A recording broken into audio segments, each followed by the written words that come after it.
Hello, welcome back to another breaking news update. My name is Jimmy Boyd, and you were watching Boyd News. I want to thank you so much for tuning in today. I'm back with some more updates coming out from the war between Russia and Ukraine, and I've got lots of news to share with you here today. As you can see on your screen, looks like Ukrainian drones have struck yet again another major oil refinery inside of Russia, this time being the Saratov oil refinery in the Saratov Oblast. Okay, so this is approximately, I want to say, somewhere around maybe 200 to 300 kilometers away from the front line or Ukraine's border.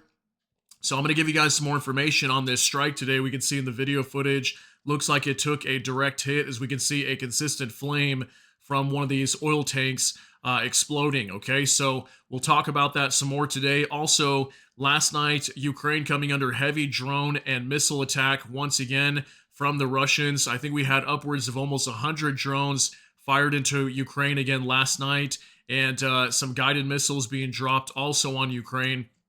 So very sad situation. I mean, for sure, over the last week, we have seen consistent aerial attacks inside of Ukraine, anywhere from 60 to 100 UAV drones being fired into Ukraine, along with missiles and guided aerial bombs. So very devastating blows to Kharkiv, also Kiev attacked last night. And then obviously yesterday, I apologize I was not here, and thank you so much for your patience. It was definitely one of those days where you just wake up and you're just like, man, I'm just not feeling anything today. It was a day where I just really needed some rest and kind of just take a break from everything. So I want to thank you so much for your patience yesterday. But inside Ukraine, what we were going to cover yesterday was massive attacks across Ukraine, coming under attack by over 100 drones fired into Ukraine. Kiev took major hits just the night before as well. So Ukraine is definitely being hammered right now, and I think we're going to consistently see this all the way to the run-up of Donald Trump being president. I think these attacks are going to escalate and intensify as time goes on, all the way to January 20th for Donald Trump's inauguration. And very big possibility once he gets into office, maybe things will kind of calm down. We'll have to see. But for right now, Ukraine is being hit very hard, okay? So I want to go ahead and jump into the news, start sharing some of these updates here with you guys. We're going to start off here on Euromaidan Press. Let me show you this report that talks about this attack on the Saratov oil refinery. Then we'll jump over to X, and I've got video footage to show you of this attack, similar to what you saw on the screen there. We'll show it to you with sound, and then also move into some of the attacks that are happening inside Ukraine. So from Euromaidan Press, Ukrainian drones target Saratov oil refinery in Russia, sources say. A security source claims Ukraine's intelligence drones hit the Saratov oil refinery, a Rosneft plant in Russia, leading to explosions and damage at the facility. Here's a picture of the Saratov oil refinery. I'll show you guys on a map as well where it's located at. Definitely a massive refinery in Russia. It says right here on November 8th, a Ukrainian intelligence source told Liga that Ukraine's main Directorate of Intelligence, HUR, carried out a drone strike on the Saratov oil refinery, a facility owned by the Russian energy company Rosneft. The Saratov oil refinery, previously known as the cracking plant, is part of the structure of the effectively state-owned Russian company Rosneft. This year, Ukraine has intensified its drone attacks against the Russian oil industry, significantly disrupting fuel supplies crucial for the Russian military, while simultaneously decreasing the Kremlin's export revenues. So I want to say this is probably the first strike on an oil depot or a refinery that we have seen, I believe, since the last time was the one down in Crimea. I forget the name of it, but a major port city on the southeastern side of Crimea. We had a large oil depot that came under attack there too. I think missiles may have been used on that oil depot, but this is the first one that we've heard in several weeks now. So according to the source, the HUR's drones were able to reach the Russian city of Saratov and hit the local oil refinery during the overnight hours. Videos shared by locals showed a fire at the facility. Here's that video we were just watching. I'll pull it up for you guys full screen here in just a moment once we get on X. The information about multiple explosions in Saratov's Zaporizhzhia district, where the refinery is located, was confirmed not only by local residents on social media, but also by Russian regional authorities. The governor of Saratov Oblast, Roman Busargin, initially stated that air defenses had successfully repelled the drone attack, but later acknowledged that allegedly some debris, as they say again, if you notice they always say that, some debris had fallen in the industrial zone of the Zaporizhzhia district.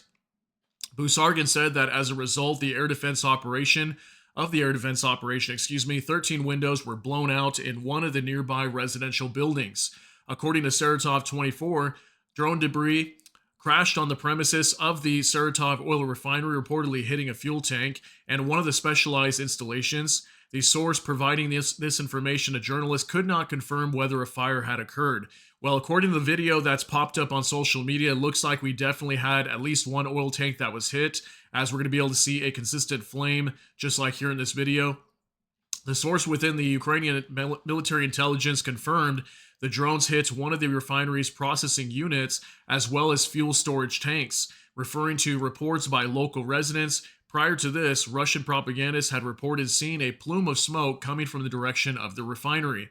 Finally, it says here the Ukrainian side has not officially reported any strike on the facility. The extent of the damage to the refinery can be assessed once high-quality satellite images become available, which we will probably get in the next probably 2 days is usually when we will see that information. So I do have one video to show you guys, but real quick, we're going to hop on over here to a map so I can kind of show you where this oil refinery is located. Now, I believe I've reported the Saratov oil refinery coming under attack before, as I do remember this region. But we'll zoom in down here. So here's Ukraine. Here's Russian territory. We'll zoom into the Saratov region, which is right over here. I want to say maybe 200 to 300 kilometers away from the Ukrainian border is about approximately where this is located. So we'll zoom into the town of Saratov. We can see definitely a pretty massive sized city here. Here's Angles also, and the Angles Air Base, very close by also. And here it is. So the Saratov oil refinery, a pretty large refinery, okay? Lots of oil storage tanks here. Here's that bulk of the refinery that you guys saw on the picture on the Euromaidan press that I showed you. So pretty large facility, okay? It's not a small oil refinery. It's pretty large. And I want to say this has come under attack before. The name sounds very familiar. I believe I've reported this maybe multiple times. And definitely one of Russia's largest oil refineries. So it makes sense why Ukraine targeted it, okay? So we'll go ahead and move on to X now. Let's hop on over here. From Ozen Technical, tonight, Ukrainian attack drones successfully hit Russia's Saratovsky refinery, setting the facility on fire. After a month-long break, the Ukrainian long-range drone campaign against Russian oil infrastructure has restarted. So we've got a 9-second clip to show you guys here with sound, so go ahead and take a look at this.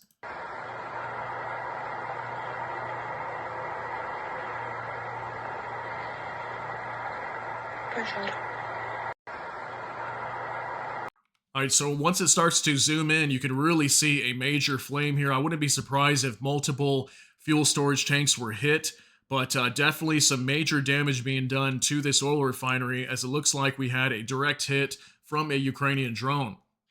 Okay, so unfortunately, I don't have more videos than that. That's the only video popping up at this time, but I believe in the next probably 24 to 48 hours, we will get some satellite imagery at least showing some of this damage, so I would wait for that. Coming up here soon. I'll update you guys once we get more information on that, okay? So also for Maria Drutska, 62 out of 92 UAVs and 4 Kh-59-69 missiles were shot down last night. The enemy launched an Iskander-M ballistic missile from the Rostov region. 4 guided Kh-59-69 missiles from the airspace over Belgorod region, 92 Shahed-type attack UAVs, and drones of unidentified types from Kursk, Primorsko, Okhtarsk, Orel in Russia, and Chauda in Crimea. Enemy tactical aviation also launched strikes with guided bombs on Kharkiv and Sumy regions.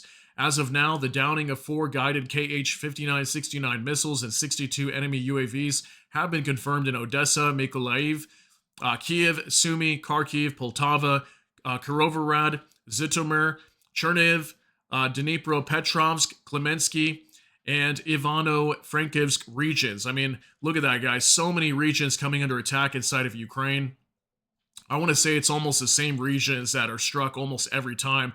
Anytime we have a list of regions in Ukraine that come under attack, it's almost the same regions every single time. So 26 enemy drones have lost a location in various regions of Ukraine. 1 was lost in Ukrainian airspace. Okay, so here's one of these diagrams from Ukraine's Ministry of Defense showing all these drones and missiles that were shot down. So it looks like they shot down a good majority of them, which we typically do see that.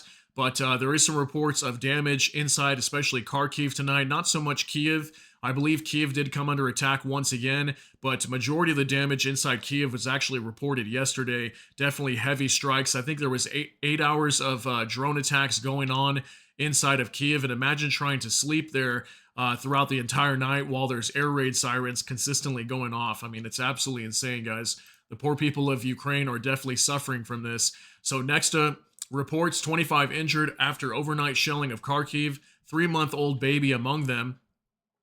Allegedly, the city was hit by 3 KABs, which are guided aerial bombs. One of the shells hit a multi-story house in Saratov, district. The entrance was partially destroyed. 2 landings in the central part of the city. Hits on historical and residential buildings are reported. So we've got 2 videos to show you guys of some of the damage here, striking these residential buildings once again inside of Kharkiv. And looks like a 3-month-old baby being injured among 25 others. So very sad situation to have to report over here, but I want you guys to see this, okay? So we got a 2-minute clip here and then a 20-second clip and a few photos. So let's take a look at these.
Выносим. Давайте.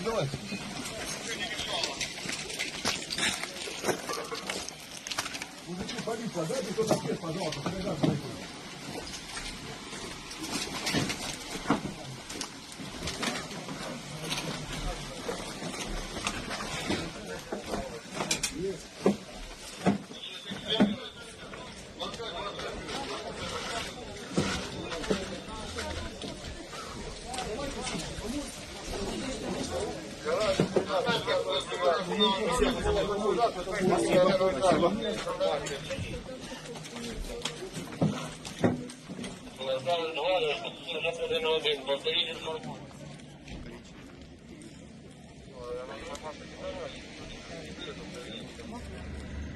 Okay, we'll go ahead and pause it there, guys. I know it's a longer video, but very sad to see this, right? Lots of innocent people have been suffering inside of Kharkiv in Ukraine for a very long time.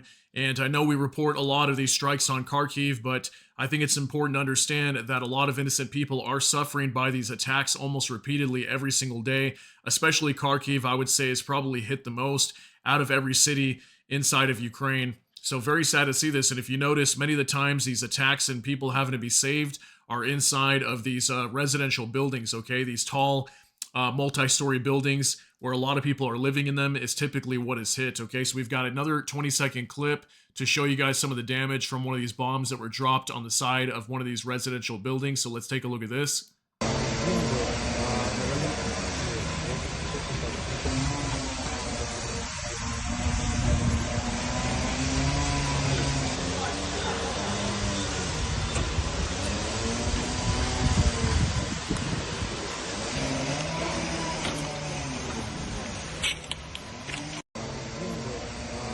All right, we can see major damage done to this residential building as well as probably a 500-kilogram KAB guided aerial bomb being dropped on this building. That's usually what Russia's using or glide bombs to target these residential buildings. And imagine, where are these people going to go now? Do they have anywhere else where they can live, where they can stay in the meantime? It's going to take some time to get this building repaired. And definitely seeing a lot of this inside Ukraine. Very sad to see. So we're going to move on a couple other pictures here to show some of the residents that were living in this building that were evacuated after this attack took place. There's a good photo of the damage of this building here as well. So very sad situation, guys. Sad to report, right? So for Maria Drutska in Kharkiv, multi-story building was attacked by Russia with a 500-kilogram aerial bomb. There are reports of 25 injured. Here's one more video, just 7 seconds long, to take a look at of the damage for this building directly after it took a hit. Okay, so take a look at this.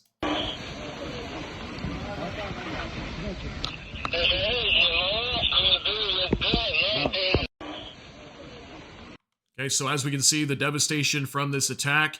This is soon after the bomb was dropped on this building. We see massive damage here done to this building. So again, guys, very sad information to have to report, but very important to show you that so you guys can see what is happening over here to these innocent people. Also from Volodymyr Zelensky, the president of Ukraine, all evening and night, terrorists attacked our cities and communities with missiles, drones, and guided aerial bombs, targeting the Odessa, Kharkiv, and Kiev regions. In Kharkiv, as of now, more than 20 people have been reported injured, including an infant.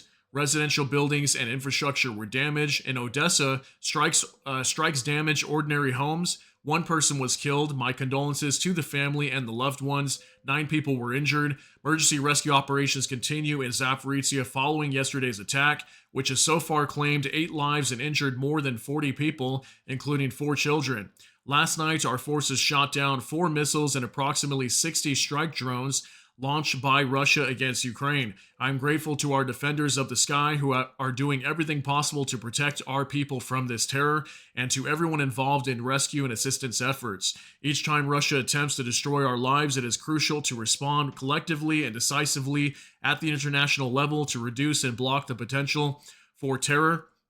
Ukraine needs strength to achieve this. This is the only way to achieve a just peace and ending to the killing of our people. Air defense, long-range capabilities, weapons packages, and sanctions against the aggressor. These are the actions required, not just words. So there is a minute-long video here which shows many of the same attacks that I showed you guys on the videos previously, so I don't want to kind of double up on content, but I wanted to give you this report coming from Volodymyr Zelensky, showing all the attacks inside of Ukraine and his response to it. So Volodymyr Zelensky must be absolutely upset due to all these attacks that are currently taking place in Ukraine, as obviously many times he's come out and asked for the West to support Ukraine and give them the ability to maybe strike inside of Russia, so that way they can put a stop to many of these attacks, or at least put pressure on Vladimir Putin and Russia to prevent many of these attacks from coming forward into Ukraine.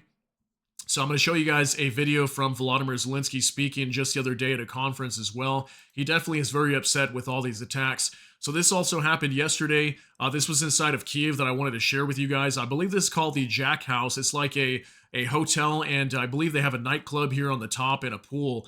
And it says from Max 24, in Kiev on November 7th, an enemy UAV hit a high-rise building where the Estonian ambassador to Ukraine lives, MFA of Estonia reported.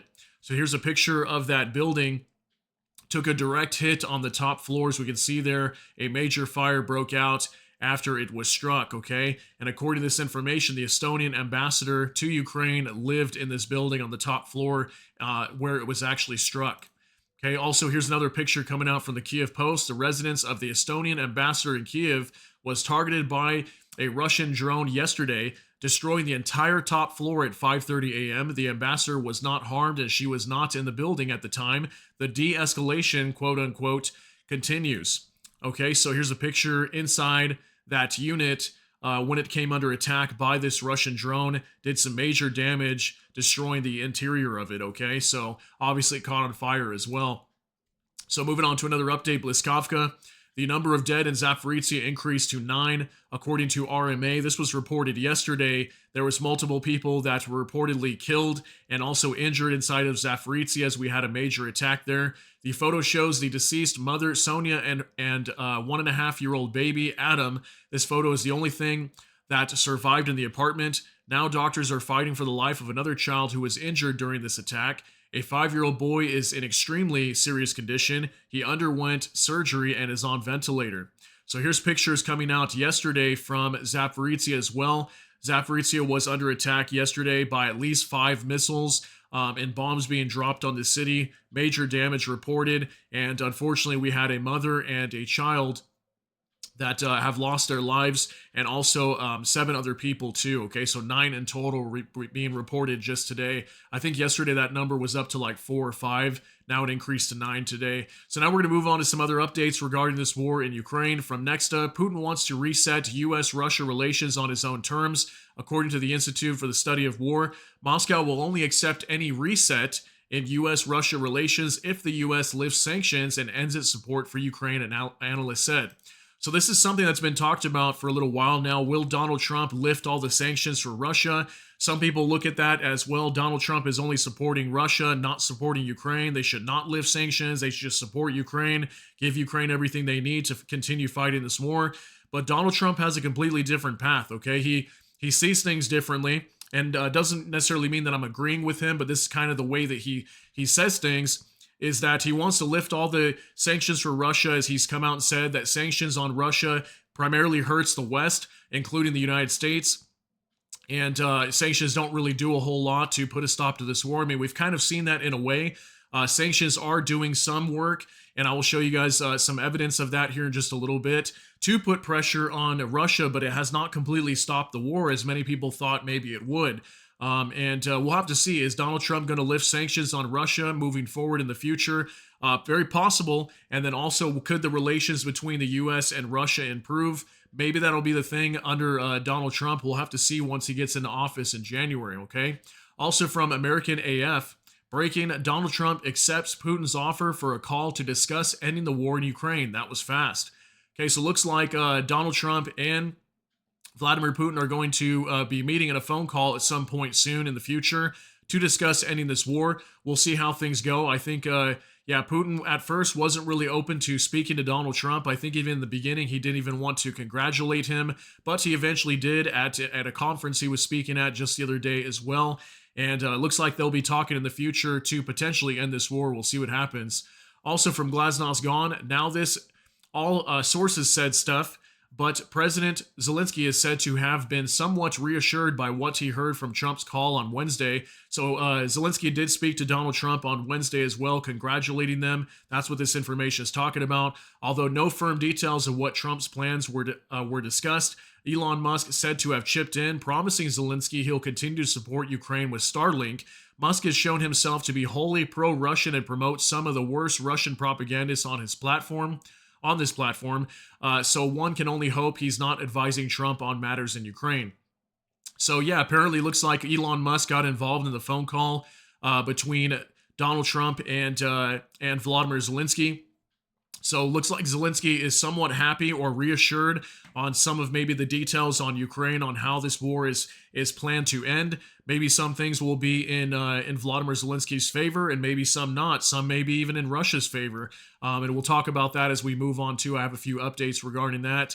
And then with Elon Musk providing Starlink over to Ukraine, that's a good thing. But at the same time, Russia's using Starlink as well. We had some reports come out just a few weeks ago that apparently the Ukrainians were finding Starlink installed on some of the drones that were being fired into Ukraine. I think even some of the Shahed drones, they had Starlink installed on them. So clearly Starlink is being used by the Russians to target Ukrainians as well. Also from War Translated Dmitry, Trump advisors seek to freeze Ukraine frontline, the Wall Street Journal reports. Advisors to Trump are allegedly, pushing to establish a demilitarized zone along with existing 1,300-kilometer front line in Ukraine. Without the involvement of U.S. peacekeeping forces, under the proposal, Ukraine would agree to a 20-year moratorium on joining NATO. In exchange, Washington would provide Kiev with defensive weaponry to help prevent the conflict from reigniting in the future. So that's some huge news, right? This was actually coming out yesterday. I was supposed to share this with you guys, but unfortunately I wasn't here. So in case you didn't know about this information already, this could potentially be some of the plans for Donald Trump to try to end this war, is obviously creating a 1,300-kilometer front line, freezing the front line technically, and then there would be no U.S. peacekeeping forces inside Ukraine. This would be up to, I believe, Poland, France, some European nations would take control of that. And then Ukraine would not join NATO for 20 years, make no attempt to join NATO. And then also they would provide weapons over to Ukraine to boost up their defense, to obviously prevent this war from reigniting and starting again. So let me know what you think of that down below. That's definitely some interesting information. Now, is that the final plan? We don't know for sure until Donald Trump gets in, but some of these details are starting to leak now, okay? Also from United 24 Media, Zelensky, there are 300 billion worth of frozen Russian assets. Russia's already caused more than 800 billion worth of damage in Ukraine. Can we take the 300 billion that belongs to us? Can we decide for ourselves what types of weapons we need? So this was Volodymyr Zelensky speaking at a conference just the other day. I think it was called the European Community Summit or something like that. It was in Budapest, Hungary. So he was speaking here. So go ahead and take a look at what he has to say and look at his reaction and the way that he speaks. He is definitely very upset with what's happening to Ukraine right now, and he wants something to be done about this. And I think he's also very worried about the potential of the U.S. cutting off support for Ukraine. So take a look at what he has to say with subtitles. Зараз є 300 мільярдів доларів російських активів. Заморожених російських активів. 300 мільярдів доларів. Україну вони зруйнували, за оцінками міжнародних інституцій, зруйнували десь біля, на сьогодні, 800 мільярдів руйнацій в Україні. Заморожених активів російських 300 мільярдів. Всі кажуть, що ви будете робити, якщо Трамп не буде вас підтримувати фінансово? Де ви візьмете зброю? Як ви будете захищатися? Я вам відповідаю. А можна нам взяти 300 мільярдів, які належать нам? Можна ми візьмемо 300 мільярдів, підтримуємо наших людей і купимо на ці гроші в усіх країнах світу зброю? Можна ми самі будемо вирішувати, яка нам потрібна зброя? Можна ми самі будемо вирішувати, що з цими грошима робити? Можна, ніхто з країн Європи не буде блокувати ці гроші? Можна нам їх віддати? Можемо ми віддати просто квартири людям, які їх втратили квартири і не змогли знайти для себе життя, поїхали за кордон, а вони працювали в Україні і платили би податки? Можна нам просто передати гроші російських вбивців і олігархів, які вже заморожені, які дуже конкретні, які не треба казати зараз про Америку, до речі. Не треба всі ці гроші тут, в Європі. Можна не дивитись просто тільки на Америку, а бути з сильної Європи, приймати сильні рішення. І дати нам ці гроші, а ми їх все одно залишимо тут в Європі, бо ми купимо зброю тут в Європі, в Америці. Також витратимо на своє швидке і більш дешеве виробництво зброї в Україні. Чи це не рішення щодо питання, буде нас фінансувати хтось або не буде нас фінансувати? Ми відповідаємо дуже чіткими відповідями. Ми готові. Okay, so we can definitely see that Volodymyr Zelensky is very unhappy right now. You can see that he's speaking very aggressively to the people at this conference. And he mentions here that this 300 billion of frozen Russian assets sitting in banks could be used for Ukraine, as Russia has caused over 800 billion in damage, that they could be using this right now to fight back against Russia, potentially building up their own defense plants inside of Ukraine. So, let me know what you think down in the comment section. Should this 300 billion of frozen Russian assets be unfreezed and be given over to Ukraine? That would be absolutely huge if they were able to receive that. I don't know if that could ever be a thing, if the EU could actually do that. But we'll see what happens moving forward in the future. But definitely Volodymyr Zelensky is very unhappy right now, as we can see according to that video there, okay? Also, a couple more things before we get you out of here. From Nexta, Ukraine to receive low-cost Estonian air defense missiles to shoot down drones for testing, according to the Defense Ministry. It is reported that the first samples will arrive by the end of 2024. The missiles from Frankenberg Technology can shoot down targets at an altitude of up to 2 kilometers. In case of successful tests and agreement on further use, its production may be set up in Ukraine. So it looks like Ukraine could be getting some of these low-cost Estonian air defense missiles that they could be using to shoot down incoming drones into their nation. Ukraine is definitely working on a lot of technology right now to shoot down drones coming in, as obviously, as I've been reporting to you guys almost every single day, hundreds of drones coming into Ukraine, okay? Anywhere from 60 to 100, are being fired is what we report every day, including missiles, okay? So they're definitely trying to do whatever they can to up their own defenses and protect themselves and their skies, okay? Also from the Kyiv Independent, Ukraine to receive $6 billion in U.S. military aid before Trump's term begins, Pentagon confirms. Asked if the U.S. has enough stockpiles to get shipments to Kiev before January 20th, Singh said Washington was confident it could keep its commitments. So it looks like Ukraine is going to be getting the $6 billion in U.S. military aid, and there has been some talk about delayed shipments going over to Ukraine. That maybe many of these shipments, even if they get approved right now, may not be sent until Donald Trump gets into office. And if that were to be the case, he could essentially block many of those shipments going to Ukraine once he gets in. And that obviously would be an issue for Ukraine. So it looks like they're going to try their best to fast track them and get them over there as soon as possible, okay? So also from Max 24, Volgograd, Ilsk, and Yeysk, refineries in Russia partially stopped work due to the impossibility of completing planned repairs in October, according to the Foreign Intelligence Service. According to the agency, the volume of oil refining capacities during the downtime will be 1.8 to 2 million tons a month. The reasons for the downtime of the refineries are sanctions that limit access to Western equipment and components necessary for the repairs. Okay, so as we spoke about earlier with sanctions, looks like the sanctions are doing some damage here and there, as we have 3 of these refineries in Russia partially stopping due to lacking supplies to be able to repair these refineries, as obviously they have to be maintained, right? So it looks like sanctions are doing some damage to Russia's oil and gas industry, okay? Also, from Glasnost Yon, Putin wants Russia's Kursk region retaken, and so he's scrapping together any cannon fodder he can find. In Ukraine's occupied Luhansk region, all male residents are reported as being forcibly mobilized to fight in Kursk. Now, isn't that some interesting information?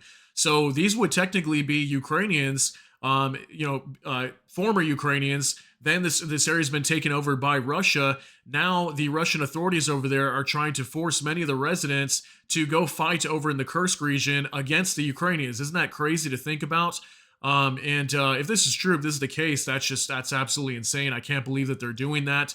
But Russia has been taking some extreme measures to do whatever they can to push the Ukrainians out of the Kursk region. Obviously, North Korean soldiers have been sent over there as well.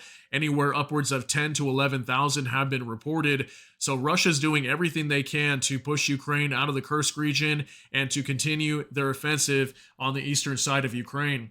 So that was definitely a longer video today. I had lots of updates to show you guys. Also some things coming out from yesterday that I wanted to update you on.